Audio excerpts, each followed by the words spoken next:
At the beginning of this year, I shared some changes that I made to my smartphone to stop scrolling, and it made a big difference, and I totally slid back and undid those things. But I also picked it back up and got a little bit stricter with how I'm using my cell phone. So today I want to share with you some of the updates and changes I've made to be way more successful, the impact it's having, but also very specifically the challenges with screen time when it comes to moving along the path from surviving to thriving. In all 5 phases, there's different challenges and different traps that we can fall into with our cell phones. And when we're aware of them, it empowers us because then we can change once we know what we're doing. So I'm going to share that with you today. Let's start talking about phones.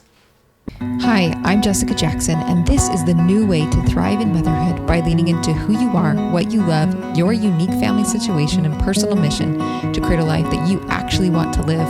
I want to invite you to join me in saying no to the life of the exhausted supermom, burnout, victim thinking, being pulled in so many directions, suffering through survival mode, or being lost in motherhood, and say yes to building strong families and moving forward on our greatest goals in order to create a fulfilling life that we are excited to wake up to each day and become a soaring mother. This is the Thriving in Motherhood podcast. I have a special gift for you today. It is the 5-step path from surviving to thriving checklist. Each one of these phases has their own challenges and problems, and also things that we can do to make those phases better. Everyone is different. Everyone is unique. But you can be empowered. And even though there's hard things and it can feel overwhelming in every single one of them, we can be empowered to change and to feel joy and to thrive even in those hard seasons. And you can get that at thrivingandmotherhoodpodcast.com/checklist. As far as what has worked for me with the cell phone, I had in January talked about putting my screen on grayscale mode, taking off the Chrome browser, and I don't remember what else I did, but I'll tell you what I'm doing now. I'll tell you what happened. So we hit survival mode starting early in the year, and it's been so hard on all the fronts. It's been hard with my health. It's been hard with my husband's job. It's been hard with all that we have going on, all the things we're committed to. There's just been a lot happening in our lives. I realized, it took me a while, but I realized like, oh no, we 100% have been in survival mode. Then we absolutely went through, our circumstances were bigger and we stopped doing our normal things. It was like essentials. We needed to feed each other. Like people needed to be fed and we had to get the places that we had to be to at certain times. But after that, it was pretty rough. So then we hit reentry, which is when you're trying to catch up on all the things that you need to do and that you haven't been doing well, like your laundry or your dishes or your bathrooms. And then you hit normalizing, where you start to establish these basic routines and systems so that everything isn't an emergency all the time. And then you move into exploring, where you start to see, what do you love? What do you want to do more of? That's a great question there. What do you want to do more of? That we got from Cynthia Smoot a couple episodes ago. And then you hit thriving, where you're now working on creating your own vision for your life and goals and dreams and making them happen and building systems to support that. And really having a deep relationship with God and partnering with Him in creating that life. And what I was noticing was, in survival mode, we use screens way more because we're managing. We're just getting through. I might watch more movies with my kids. I might be hiding in my room and finding every excuse to just zone out watching Hallmark movies because it's hard to manage life. And I'm sick or I'm tired or whatever. In reentry, I find that reentry is the time when we're most overwhelmed and we're so tired and we have to get through things, and the things we have to get through are not that fun. And so it's very easy to escape into our phones and make reentry last a lot longer than it needs to be. In normalizing, we're now trying to get consistent with things. And so oftentimes we'll reward ourselves with screen time. Like, oh, I was so good today. And then we self-sabotage by staying up super late on our phones because we were so good that day and it felt good. And now we want to unwind. And now it's self-sabotaging. And then we ended up, messing up our consistency the next day because we stayed up way too late. Exploring is a really fun phase, and we can spend a lot of time on our phones depending on how we are choosing to do that research or to learn those things. And that doesn't necessarily mean that it's bad, but it can turn into, you might end up on Pinterest to look at something intentionally and it can turn to scrolling, or look up someone on Instagram and it turns into scrolling. And so again, it's these traps. So whether, we're using it to straight out, in each one of those cases, it can start as a good thing, or it can start out as completely escaping. And in all cases, it often impedes our progress. It impedes the connection we have with the people around us. It definitely slows down how quickly we can get through a reentry phase or get things normalized based on how we're using our phone. So there's definitely gray lines between, the pitfalls. But for me, I definitely noticed that there were different challenges in each of the phases when it came to my cell phone. But here is what I've done that made a big difference. So after I shared that video, fun thing, I got an email saying, hey, I do those things too, and I think you would like this, which is something called the Niagara Launcher. Now, I use this for Android, but when you use it, it basically creates that, like if you've seen those minimalist phones that don't have a lot on them, it creates a list.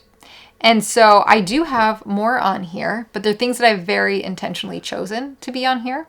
And I've taken Chrome off. So I no longer have access to web. I can't just check my email. So I don't have email on here. I have no social media apps on here. I don't have internet. I can't search for things. I can't scroll for things on things. What I do have here is my phone. I have texting. I have a calendar. I have Google Maps. I use it all the time. I have the camera. I have Notion because I do like to take notes occasionally, quick notes for certain things that go in there. I don't use it all the time, but it is helpful. Specifically for work, like when I'm working right now on a huge project, creating the Surviving to Thriving Toolkit. And you can actually go to thrivingandmotherhoodpodcast.com/toolkit and get on the wait list to be notified when I'm releasing it. It's going to be the best thing I've ever created. But I often, when I have notes for that specific online project, that's what I'm putting in Notion. So if you don't have something specifically online that you're doing, I don't think that you need that on your phone. A directory for our church. I have scriptures on my phone. I have the Libby app, so I can listen to audiobooks. And I also have LibriVox, so I can listen to classic audiobooks pretty much whenever I want because you don't have to wait for them. I have Marco Polo on my phone, and then I have a few courses. Like Kajabi the Kajabi app gives me access to all the courses that I've bought, or the Mighty Networks app gives me access to those communities. I find that I actually don't like using communities at all, but if I have courses on those platforms, then I like to watch it because I have bought lots of courses. I find them very helpful, and I like being able to listen to them when I'm walking. So that's the only time that I do that. And it's high enough level thinking that it's not something that I'm going to waste time on. So that is how I've set up my phone. That is what I have access to on here. And in addition to that, I've put it away. So I don't have it out in the morning anymore or around me when I'm with my kids. And I can't even tell you how much progress I've made in my life, even with insomnia and not sleeping very much as I would like. There's just a level of clarity that I have not had in a long time. My connection with the kids is getting so much better. We're starting to have these idyllic mornings and days. Not that we don't have a lot of bumpy moments too, but generally speaking, because I've put my phone away, the problems that were caused by connection are getting solved because I'm present. I'm with my kids. I'm looking at them. I'm touching them.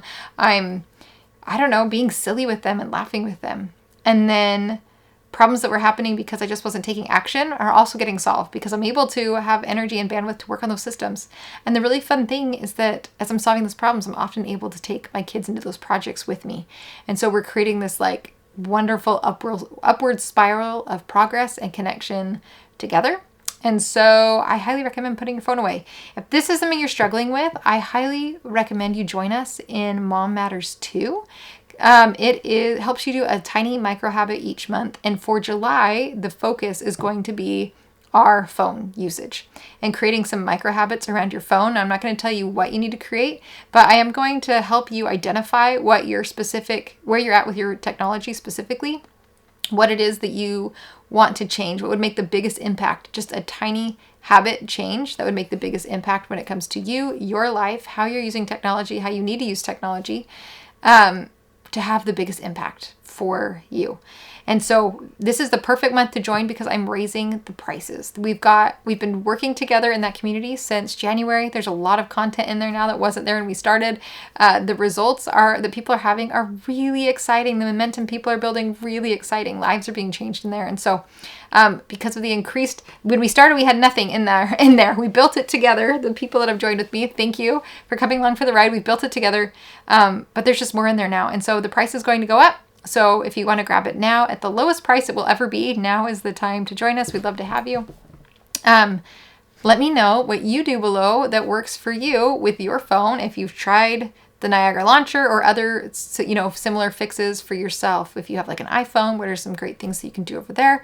But I just want to invite you to give this a try. Try putting your phone away. There's lots of resources. I'll be sharing a lot of my favorite reads in the Mom Matters 2 group this month in July, and some of the resources, the things I've learned in there as well. And the community is great. So I'm sure we'll hear your advices in there as well and what you're learning. Because I feel like this is one of the biggest things that we can do to dramatically change how we are living day to day and not being burned out and having that bandwidth. So I hope you have a great week, and I will talk to you next week. And hopefully I will see you in the Mom Matters 2 community. Where you are planted, watch the blossoms grow.